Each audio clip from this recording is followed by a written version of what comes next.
Today we have three panelists here to talk about historic preservation. The talk is titled Historic Preservation, What It Is, What It Does, and Why It Matters.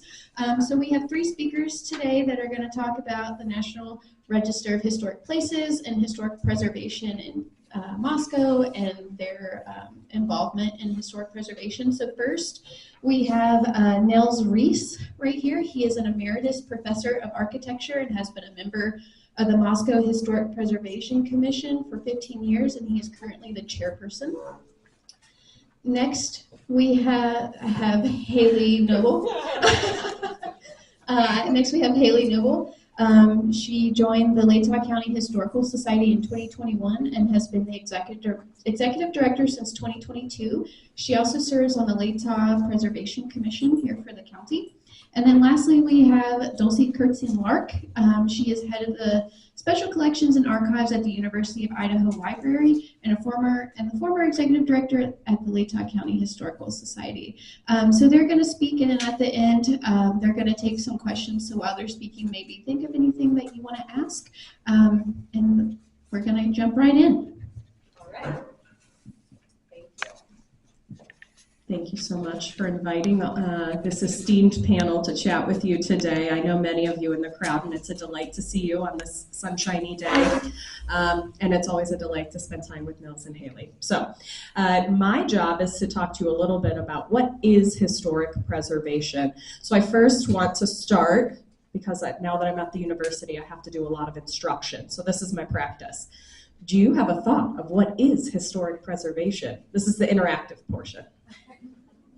No wrong answers. I'd say keeping something the way it was historically. Keeping something the way it was historically. It's hard to argue with that. Yes. Other thoughts on, yeah. Preserve history. Preserve history, historic preservation. It's right there in the name. Yes. Any other thoughts? It's a whole range of activities, and I've got a few different definitions I've pulled from various places. So Michigan, SHPO offers, and I will just say, you might hear us say a lot of acronyms during this presentation, for which I apologize in advance. SHPO is State Historic Preservation Office. Every state has one, Idaho has one, and the states all sort of offer the same information, but Michigan's was the easiest to find online. So it is the process of identifying, protecting, enhancing, and interpreting buildings, structures, sites, objects, districts, landscapes of historic and cultural significance. Okay, that makes sense. The Department of the Interior, which ultimately administers a lot of programs related to historic preservation, offers this. Historic preservation professionals in fields like history, archaeology, museum management, architectural history, and historic landscape architecture work on the rural and urban lands to manage and protect resources that tell a diverse story of America's lands and its peoples. That is still, this was on their website, on the Department of Interior's website, just a couple days ago. Check back soon, see if it's still there. Another offer might be, it is paid work. So this is a key. Historic profession, or historic preservation is a profession. It can also be taken up by a lot of dedicated volunteers. And it is divided into the practice of regulatory compliance, architecture and construction. It could be at historic sites and museums. It is part of advocacy and downtown revitalization or rejuvenation. And each of these areas has a different set of expected skills, knowledge, and abilities. So it is an entire industry that goes into historic preservation. And in the simplest terms, historic preservation means safeguarding the existence and appearance of historic elements of the community. So those are all great options, and really in the end it is about the idea that a place matters, that the actual material reality of a space matters, and it cannot simply be told in a book. It cannot be an idea that's transposed over different spaces.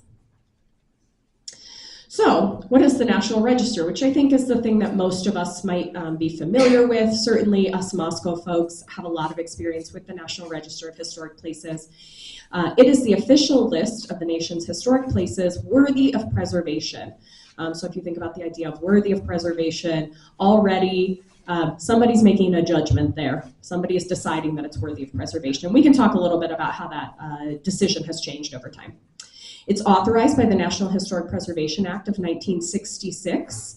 And the National Park Service National Register is part of a national program to coordinate and support public and private efforts. So again, it's a public-private partnership that goes into historic preservation. That's really key. And it is part of identifying, evaluating, and protecting America's historic and archaeological resources.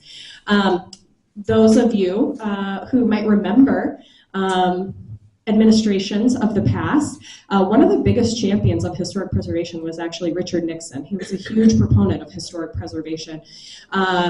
And I know that Nels will get into this in a moment, but also a big boost to the National Register of Historic Places was the American Bicentennial in 1976. So the Preservation Act from 1966, for about a decade, it was acknowledging the sites that you would imagine it to acknowledge. George Washington's birthplace, Lincoln's cabin, those sorts of places. The real important, old, almost exclusively white men lived here, and let's put a plaque on it. In the bicentennial, that opened up a little bit, and we started to get things like acknowledging immigrant experiences, things like the Oregon Trail, sites along the Oregon Trail get acknowledged. And then into the new millennia, we've really seen an expansion of what we deem as worthy of historic preservation. And that includes diverse stories, and there's really no way to get around that word. It is about telling a diversity of stories. So what can be on the National Register? Properties have to be 50 years old. That's about the hardest rule there is. Everything else is kind of flexible, but it has to be at least 50 years old. It takes a long time to write a nomination, so usually you can say if it's 45 years old now, by the time you get the nomination done, it'll probably be 50, and that's okay. So, for example, we started writing a nomination on the university campus, knowing we wanted to include the Kibbe Dome, which turns 50 this year, because we knew we would not. In 2023, it didn't matter that it was still only 48 years old. We would get there by the time the nomination went through. But it can be buildings, homes, commercial buildings like we see in downtown Moscow. It can be structures, and so that might mean like a carriage house, and we have some carriage houses in Moscow that meet that definition. It can be objects, and objects are a little bit hard to define, but something like a bridge is considered an object or a structure. It can be sites, and those might be archaeological sites, and it can be whole districts, and that's what we have in Moscow. We have 2 districts. We also have at least 2 in Latah County, and that's where you say the entire collection of the buildings or sites or structures within this geographic space should be considered a historic district. There are different categories by which something might be significant. There's historical significance, architectural significance, archaeological, and that could include the potential for it to be archaeologically significant, engineering, which is a little bit like architecture, but sort of applied to things like bridges, or culturally significant. And that's really important when you think about sites that don't have a lot of material culture left on them. So something like the Weippe Prairie might be a site that is recognized for its cultural significance, less so for its structural history. And finally, these can be at the local, state, or national level. It's really hard to get to make the argument that it's a nationally significant site. You have to have a lot of documentation. Local is what most sites that we're familiar with work from. These are just a few examples of things that you might not immediately think of as a National Register site. We've got the Boise 9th Street Bridge, which is, and its area of significance is engineering. Moore Gulch, Chinese mining site. So here, both the history and the potential for it to offer archaeological significance are in there. Also, these periods of significance differ. And finally, the Plummer Point CCC picnic area. So the whole hiking area is actually designated as a historic site. So they really do vary. There can also be historic trails. There can be historic commercial sites, all sorts of things. So who can make a nomination to the National Register? Anyone. Anyone can do it. What are you waiting for? Uh-oh, there's a but. They are incredibly complicated. If the federal government got its reputation for being overly bureaucratic, it might be because somebody looked at how to do a National Register nomination. It is not straightforward. You don't just write them a letter and say, hey, my house is 100 years old, I've taken really good care of it, and I really think it's a National Register. It's important, it should be there. It is much more significant than that, as it should be, because we want the nomination, we want the recognition to mean something. But these nominations are multiple pages. If you're working on a district like we're doing at the University of Idaho, the current nomination form I have seen, the draft of it, is well over 200 pages because we're nominating like close to 70 sites are surveyed within it. So it includes property descriptions, including architectural survey. And this is where it can get a little bit technical and where it's hard for just the average lay person to want to do a survey, because you have to talk about architecture. You need somebody like Nels to tell you, like, this house is a colonial revival or whatever it is. It's not my specialty, as you can tell. You have to do a property history and have some significance narrative. You say why this thing was important, and you include maps and images and historic images and supporting documents. It really is a research project. You will have early and often communication with the state's Historic Preservation Office, and they will tell you from the get-go whether they think it's a good idea, and hopefully they do, and then they will encourage you along the way and give you feedback. Ultimately, what happens is you do a survey. You put it forward to the state. The state says, yes, we should move forward with this. Please submit a nomination. You submit this nomination, and it goes to a historic sites review board, which is made up of volunteers from across Idaho. The SHPO office is administered through the State Historical Society. They say, yes, we think this is good. No, we don't. You hope they say yes through all the consultation you've already had with them. Once they say yes, then it goes to the National Park Service, and the National Park Service makes a determination of whether you do or do not get listed on the National Register. If you do, if the National Park says yes, hooray, you get added to the website, and that's about it. I think maybe you get a paper certificate, maybe, but any of those beautiful plaques you see in downtown Moscow, those are not from the government. Those are the city put them up, or private communities put them up, but you don't get a plaque. I think it's also really important to recognize then that there are many benefits, including formal recognition that this site is significant. You have some access to federal and nonprofit grants that want to see that marker that you're historically significant. There is some assistance on preservation techniques, and you have a review of federally funded projects. If you're on the register, you do have to go through a little bit of an extra step. But in the end, the National Register does not restrict what you can do with your private property. And I think that's really important to understand. The National Register of Historic Places does not prevent the destruction of buildings in and of itself. Local communities might put ordinances that say if an item is on the National Register, then locally you have to go through an additional process to get rid of a building. We, except for a very few spots in Boise, are not the sort of state that's going to tell people what to do with their private property. And so there are no restrictions about what you can do once you're on the National Register in the state of Idaho. Other places, that's not the case. Savannah is a really great example of a town that's really embraced its historic character. It doesn't want people willy-nilly tearing down historic homes. So there's some rules that municipality has put into place. But here in Moscow, any building in downtown Moscow that's on the register could be torn down tomorrow, and that will not save it being on the National Register. So I think that's very important to keep in mind. But there are also broader benefits to preservation.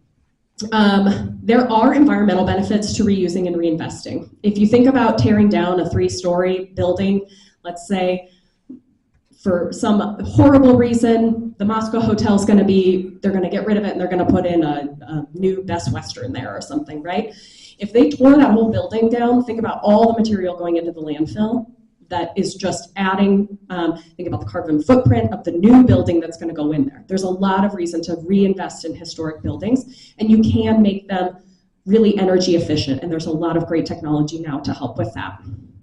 They also can reflect a community's multifaceted history. And so if I think specifically of like the Basque Block in Boise, and if that had ever been lost because it was just more profitable to put up 10-story buildings there. Yes, there would still be Basque history in Boise, but you would not have this tangible access. And where would Hayley be if it weren't on the Basque block? It supports affordable housing goals. Some of these spaces are really great for mixed-use housing. It provides visibility to cultural heritage. Again, you think about the Basque block. It maintains primary sources for future generations. This is a little bit of a heartwarming idea for us historians, that we want to save everything so future generations have access to the information. But it is true that the cultural material is really, the material culture is very valuable. And then finally, there are economic returns, and I think this is a component that we can often use to drive more nuanced conversations about historic preservation and really bring more people into the fold. It is great for heritage tourism. I do have this sort of dated statistic here, but Colorado Historical Foundation showed that in 2008, so again, it's a little dated, 11.8 million trips to the state of Colorado involved heritage tourism activities, despite the fact that Colorado is a major outdoor recreation site, but 11.8 million visits were specifically for heritage tourism. Heritage tourists tend to spend more money as well. If you think about a heritage tourist wants to eat in nice restaurants, they want to stay at old hotels, they want to visit the museums, they want to shop in historic downtowns. And so heritage tourism does generate millions and millions of dollars every year. There are job opportunities for rehabilitation. The folks redoing the windows at the McConnell Mansion, they are employed for a very specific job, so historic preservation has some great job opportunities. It adds to community cohesiveness and resilience. I think a terrific example of what the benefit of a historic downtown as you look at Moscow's downtown and you look at our neighbors across the border, and we just have this very cohesive, resilient downtown in Moscow that's really valuable, and a large part of that is because we've retained the character. It is also small business friendly. These older spaces tend to have lower rent and they're smaller. You don't have a 10,000 square foot footprint that you have to fill out as a brand new business. And they do contribute to stronger property values, particularly in historic homes. I don't know if any of you have tried to buy a house in the Fort Russell recently, but it is good for property values to have historic homes in the region. And I just offered this photo, which is very fun, and maybe some of you remember the Royal Motor Inn when it looked like this and it still had a pool. And now it is the Monarch, which is a really fabulous downtown hotel that encourages tourists to enjoy historic downtown Moscow. Okay, I'm going to hand it over to Nels because we got a lot to cover, but I'll be glad to take questions at the end. Well, good day to you. Thank you, Dulce. She's amazing. She's an amazing lady, let me tell you. I got into historic preservation midlife, pretty typical, I think. You can't count on architects to be in preservationists. That would be, I think, a given. But living in Europe, in my case, and then I bought a house built in 1917. Oh, this needs to be fixed up a little bit. Then I bought a house built in 1889. Oh, this really needs to be fixed up. And there you go. So here I am as probably more of a preservationist today than I am an architect. Anyway, good to see you all, and I want to talk a little bit about Moscow, preservation in Moscow. Like the rest of the country, we didn't get focused on preservation until the bicentennial. Lyndon Johnson, if you haven't studied Lyndon Johnson, it's time you did. It's an amazing story, and so he did many things in his Great Society, but in 1966, he started giving governmental support. Like Dulce said, up until that time, it was all about Jefferson and Washington, and maybe even Ben Franklin. But Nixon followed a few years later, and as the bicentennial was getting ready to happen, he got thinking about it and asked his henchman there in the White House, well, what do we know about our historic properties all over America? Well, they said, not much. After George Washington's bed, and he said, well, we've got to do something about that. And he wrote one of those famous executive orders, gave money to every state in the union and said, chop, chop. I want to know what's going on out there, so get busy. And the reason I have a fairly tactical relationship to that because Governor Evans was the mayor, or was the governor at that time in Idaho, and it turned out that he appointed my best friend to be the head of the Idaho Bicentennial Commission, a fellow by the name of Dr. Neal, J.M. Neal. And so I had a kind of an insider's view of how preservation could get started. And we didn't seem to have many great historians in the state of Idaho. So my friend J.M., he had been a tenured professor at the University of Hawaii, and he knew there was a young man over there that he had, that was a historian. And so he calls him right up and says, Don, get over here to Idaho and I'll give you a job and a car and a notepad, and you can start driving around the state of Idaho. You can drive to Moscow, Genesee, and start making a list. So up comes the as the bicentennial's getting going. In 1972, the first real, or you might say, tactical relationship with historic preservation in Moscow. 1972, Don Hibbard comes to town, and he runs around town with his notebook, and he lists 13 buildings, and you've got them on this page right here. I made you a little printer. Were they the 13 best buildings? Oh, they were 13 good buildings. I can't say they were the best. There were 3 houses, 7 public buildings, and 3 University of Idaho buildings. So it was pretty much a windshield survey, if you will. And these 13 are the first 13 buildings that were, they're all listed in the National Register as being listed in 1972. And by 1979, they had been written up and actually nominated, finished the paperwork for those. So, and you see those buildings on your sheet, and the picture I have, I didn't name the building. You're supposed to be able to do that yourself.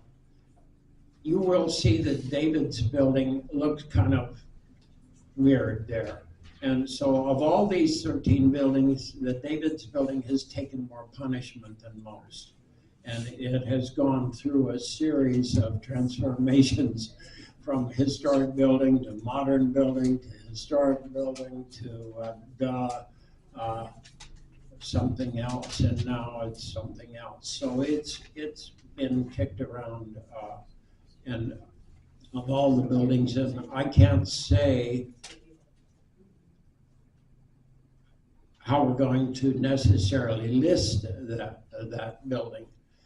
But what happened in Moscow is that by 1980, 4 years after the bicentennial, Moscow decided to support a district. And you can have individual properties, as Dulce said,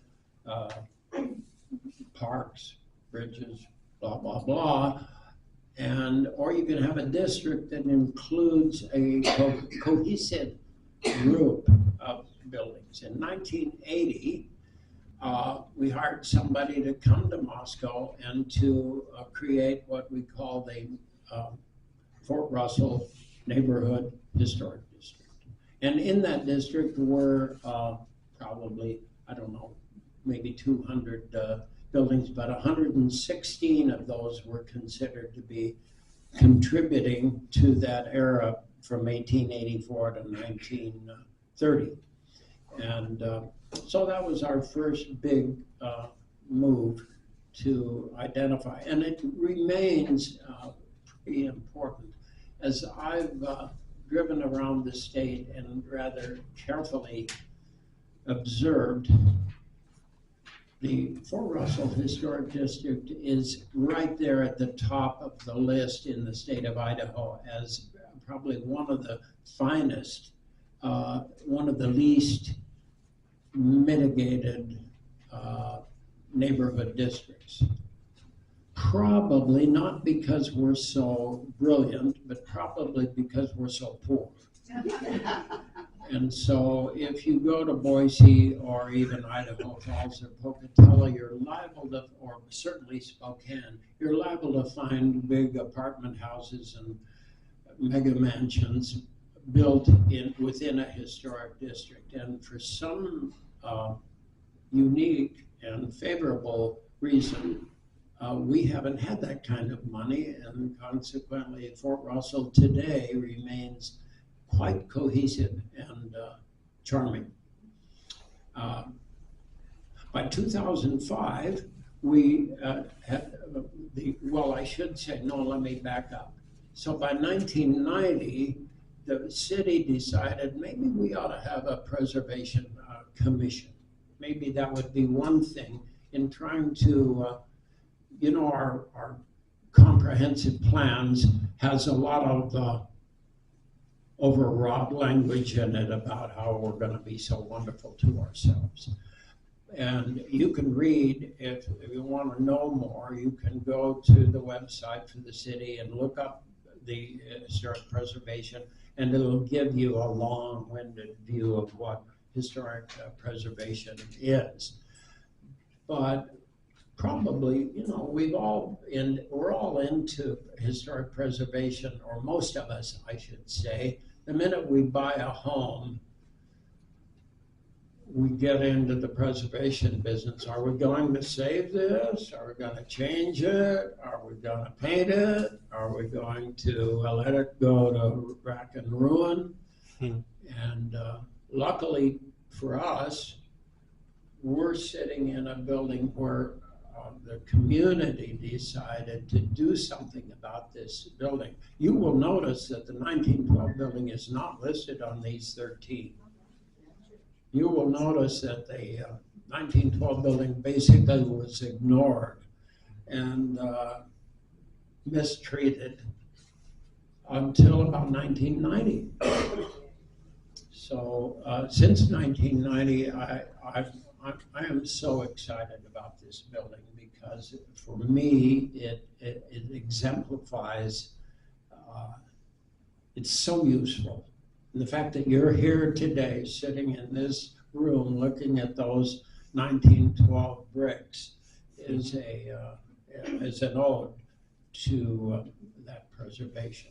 And so we created a preservation commission in 1990, and Jack, there you are. Jack is a historical thing all to himself. And he was on that commission, and I'm not exactly sure how it got started. You can get him afterwards and get him to tell us the story of how that happened. And he's been on the Preservation Commission ever since, so he's a dutiful and dependable guy. So we created a commission, and then along the way, the commission has a tendency to want to honor people who are doing activities that are preservation conscious and are valuable to the community. And so over those years, since 1990, and you can look these up online, I don't need to name them for you, but there's a list. We being the commission, has given at least 150 orchid awards. Each year we give a little award called an orchid. And you can give onions, but we have a tendency not to be rude.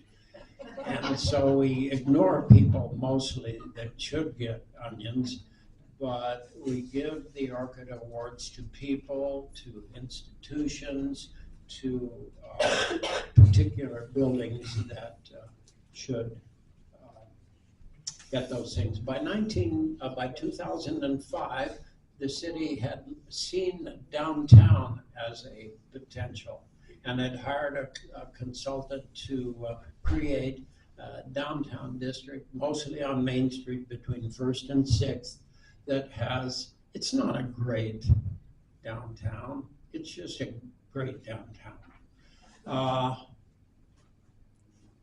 There are places that are much more ornate and beautiful. Still, Friendship Square offers a kind of a special center for us, and I feel like Moscow has been really brilliant in choosing Friendship Square as a place to keep track of ourselves and to meet and to have public events. So it's a pretty good thing. And this district has about 60 buildings in it, about 32 of them. Typically, a district wants to have 50% or more of the buildings being contributing. And so we have that district, and we've honored it. And you can go downtown and see the signs. The city has been really good about putting up some signs there. So last but not least, we're thinking about a third district at the University of Idaho. And Wendy McClure, who's one of our heroines in the historic preservation in Moscow, and she's since escaped Moscow, but we got thinking about this historic district because of its collegiate Gothic nature. And so we're working on that project as it stands, and the university is taking first, doing the work, and I should say that Dulce is my very favorite heroine in leading the charge toward this potential district that we're looking at right now. And as she pointed out, there's some problems with the government's oversight of this. I should tell you that in 1980, the paperwork for the district was roughly 25 pages. You could get them, you can make a copy of it and take them home and look at it. When we looked at the district in 2014 to 2017, we hired a consultant, and the stack of papers is now 250 pages. Now, of course, part of that is based on the fact that we have there's this thing in my pocket that I don't know what it is, but you can point it at something and make a picture, and consequently, now there's pictures of everything. But we're working on this with the university, and Dulce's been really great about making that happen. And so keep tuned. We're going to let you know if that happens. And I pass this on to Hayley so she can talk about the county, the bigger place. All right, so now we're going to talk about historic preservation in action.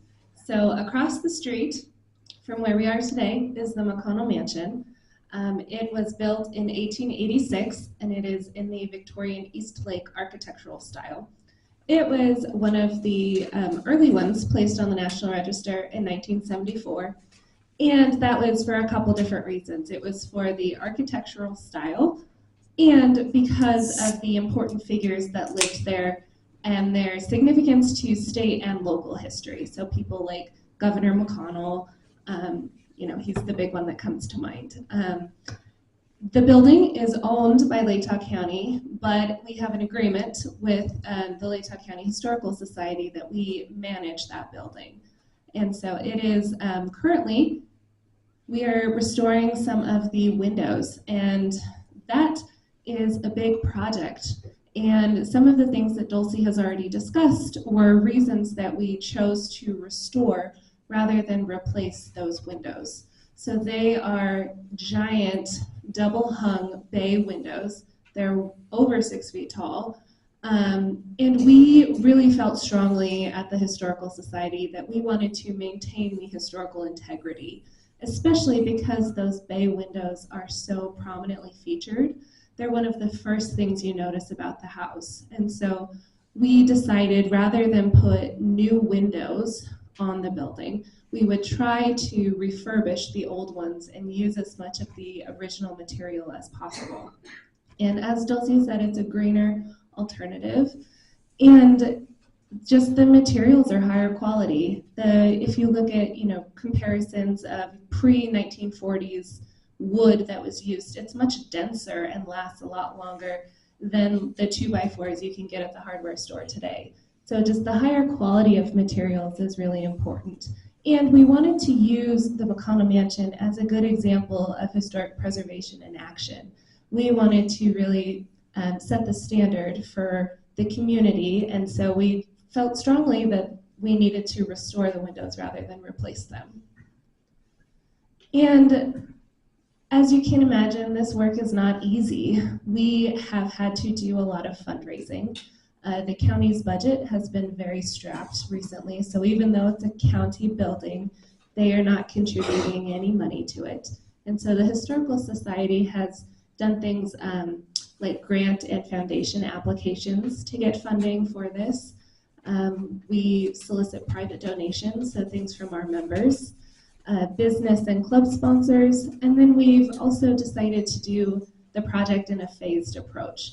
So we could do one bay at a time, and as Dulce said, we are generating jobs, and that comes in the form of authentic restoration services out of Spokane. And we chose them because they specialize in historic preservation. And if you go out and look at the mansion today, we've got plywood up. We're currently in the middle of phase 2 with the second bay. Contractors tell me they are planning to be here next week, so hopefully we will see some action, but grain of salt.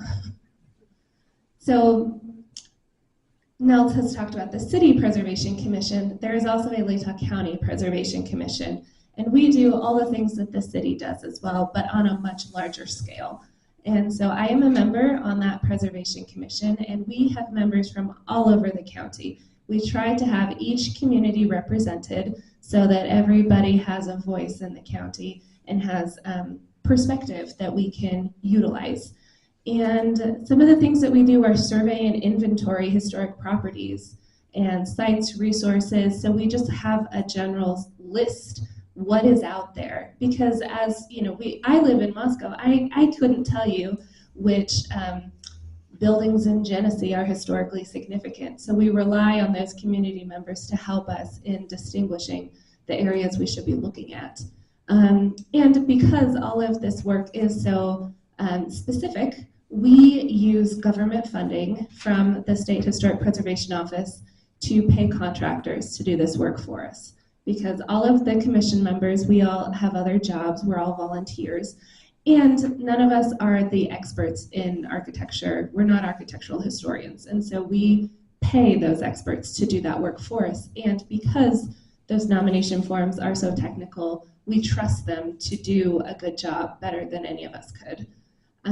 The Preservation Commission also supports those outlying county historical societies. Costs are always going up, and those smaller communities need support, and so we offer that.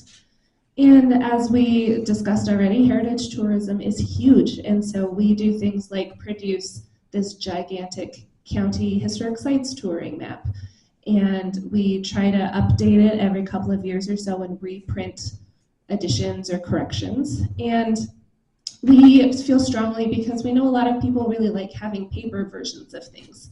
So we paid for the printing, but we also partnered with the University of Idaho Library. So that's just a cover picture of what is on their website. They have a digital version of this on their website with photos, where they had a fellow who went out and at each historic site she took a picture of the contemporary buildings as they look today. And for most of the places, we also included historic photos. So you can see those comparisons. And it's super interesting to see what changes and what doesn't. Do I have anything else? Okay, yes. So right now we are always in the middle of projects. Recently, we did an architectural survey of Julietta. We had a successful designation of the Deary Garage / Pie Safe in Deary. That was listed last year on the National Register. And we are currently working with a contractor to do a Beauville Business Historic District. So that is, our contractor is drafting that as we speak. Next up, we are doing an architectural survey of Genesee. We were awarded government money to do that, so we are working with another consultant contractor to go out and look at all of the historically significant buildings in Genesee and identify what are ones that could contribute to a listing or a district or potentially something in the future. And that work is not cheap because I think all of us will say there's a shortage of professionals that can do this work, and a lot of them are retiring. And it is a very niche expertise, and so that is a constant struggle, is finding new contractors that can do this work and do it well. And so we're hoping that potentially from the university we could get some new experience, new grad students that are able to do this and really get an interest in it, because we feel that it's very important, but the experts that know how to do this work are dwindling. And then we still have a couple surveys to complete. Troy still needs to be surveyed, and then we've got some unincorporated areas that we would like to survey. And other than that, all of Latah County has been surveyed, and we have a good idea of the structures that are out there that could be eligible for historic preservation. And next up, we would really like to identify some of those non-structural entities, the archaeological sites, and just getting a better idea of what has already been identified and what could potentially be identified in the future as areas that are significant, or things like mining camps or those things that maybe don't exist anymore but did at one time. So like the city, our work never ends. We do a lot of the same stuff, but they're just within Moscow. We are everywhere else, and we do rely on partnerships and working with the library, and all of us, we all want the same thing, just we go about it in different ways and have different jurisdictions, I suppose. So yeah, I think at this point we can answer any questions people have. Does anyone have any questions for you guys? Yes.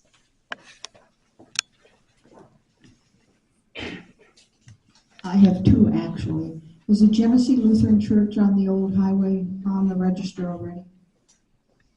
If not, it should be looked at.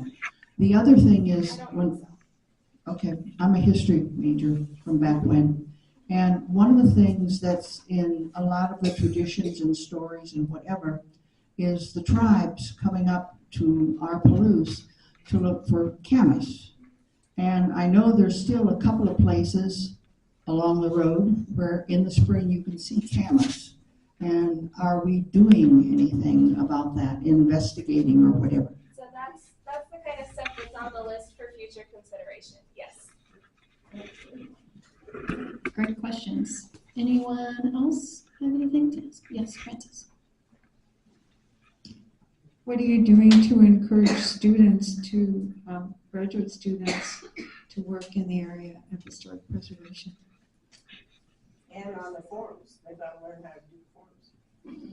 Yeah, so I'm really excited about the approach that we ultimately came up with for the University of Idaho District project. Anecdotally, we understand that our colleagues at Oregon State University have a district. There are a number of colleges that have created historic districts on their campuses. It makes sense. None in Idaho at this point, but our colleagues at Oregon State did this maybe a decade ago, 15 years ago, and we understand it cost them about $100,000 to do, because it truly is a giant project and it involves a lot of hours of research. And we knew that we did not want to pay that much money for it, that we also did not want to wait to write grants, to then wait to hear if the grants would come back. And so we really thought, well, what's another way to approach this? And obviously, students are a great option. However, you get what you pay for with students, right? It is not free labor from students. You need to be offering them something in return for their work. This came at the right time as we understood more and more that there are not enough professionals in the state of Idaho doing this work, and we know that anecdotally from the Latah Preservation Commission, which struggles to find contractors routinely. Even City of Moscow, when the Preservation Commission was looking for somebody to do the Fort Russell re-examination, you were working with somebody out of Spokane. Often there are people coming from out of state, so not only are you paying for their time, you're paying for their lodging, you're paying for their travel, all of those things. So we really thought, how can we grow some talent locally? At the same time, the history department at the University of Idaho is thinking, what are students going to do with a graduate degree in history? It is not that easy to come by tenure track jobs anymore. I don't think it has been for several decades. And public history is a really valid way to pursue a job in history. You have two public historians right here who work in the field, and that is our background, is public history. So we thought, let's find a way for students to work on this project.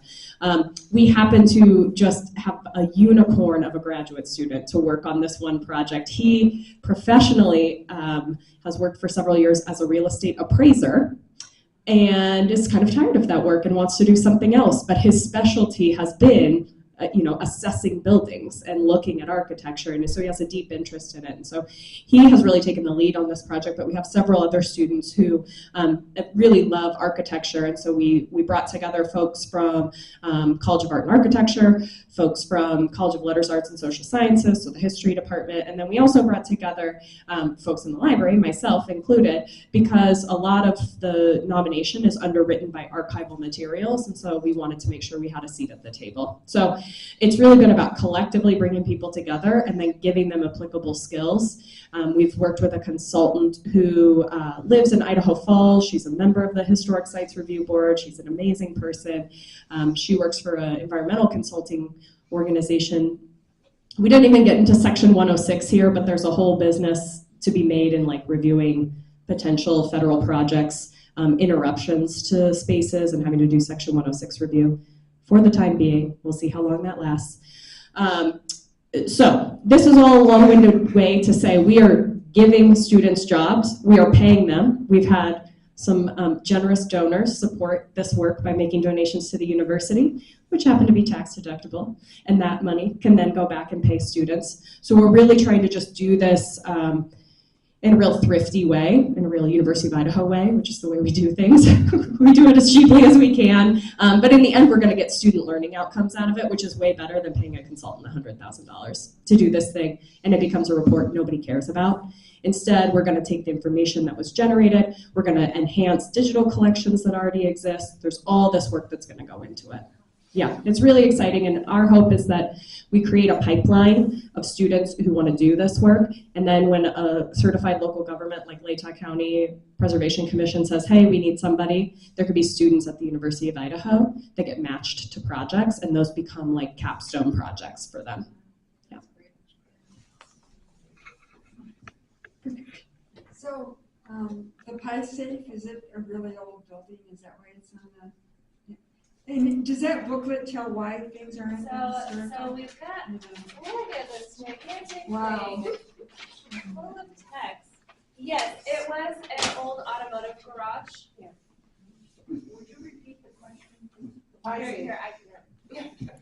So the Pie Safe in Deary, is it old? Yes. It was an old mechanic shop, and you can still see that if you go in there. It's you can clearly see where the garage doors were. And if you go on the website from the library, I believe lib.uidaho.edu/digital/Latah sites. You can link to it from our website as well. If you go on there, you can see we have a historic photo when it was a garage and what it is now. I don't know if it's on here, if this is updated or not.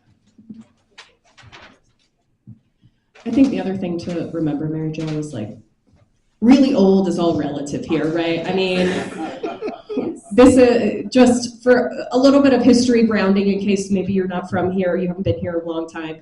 This is a backfilled region when you talk about settlers moving here.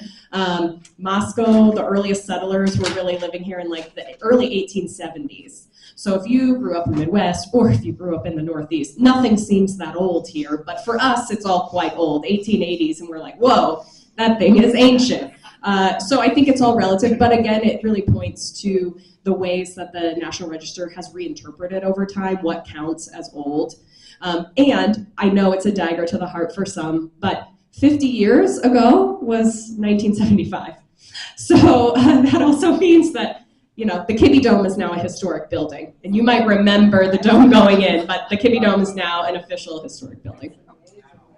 So the Deary Garage was from the 1920s. And it is also, Deary is a very interesting place right now because they are a good example of some of these mixed use ways that you can repurpose. So where, you know, the Deary Pie Safe, that was a garage, now it's a restaurant and the creamery and everything. Similarly, down the road, the Mercantile is now a butcher shop where they've gone in, kept some of the historical integrity, but also updated it. And so there's a lot of different things when you say preservation. That can mean keeping the exterior, but then updating the interior. That can mean trying to repurpose old things. So the definition is very loosely interpreted and varies from case to case.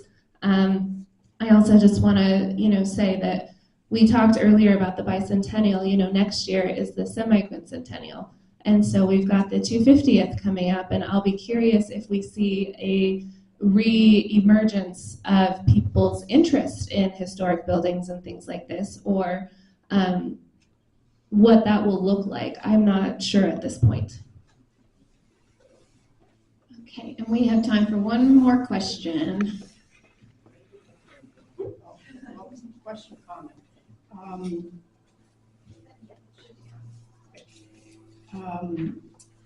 The new historic district that you're planning, for those of us who do contribute to the university, is the listing in there now so that when we go to contribute, it's there? Can you You choose know what it? I'm talking Under about? the U of I Foundation, can you choose? Correct, yeah. Is it there now?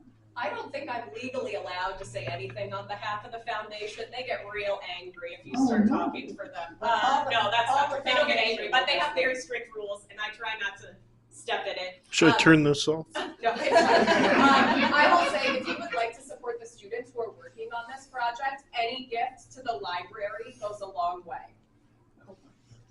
Which Which you go through the foundation. You just say the library within the foundation's listing. Okay. Yeah. And then if there's a place for comments, we can. You can put it in there. That's right. And then the other thing, I get emotional when I think about this building.